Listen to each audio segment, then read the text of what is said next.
Welcome back to another technical deep dive here in the debug zone. Today, we're tackling a big question and breaking it down with insights from other users.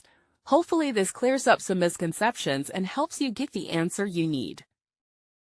So buckle up, stay a little curious, and let's jump right in.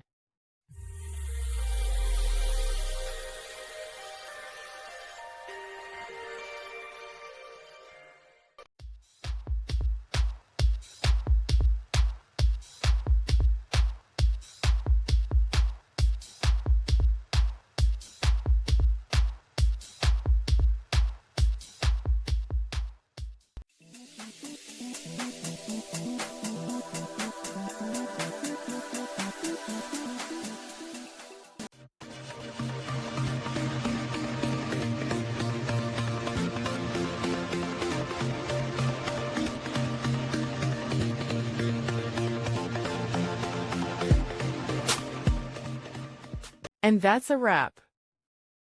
I hope you found the answer you were looking for. If you did, take a second to hit that subscribe button. It really helps out.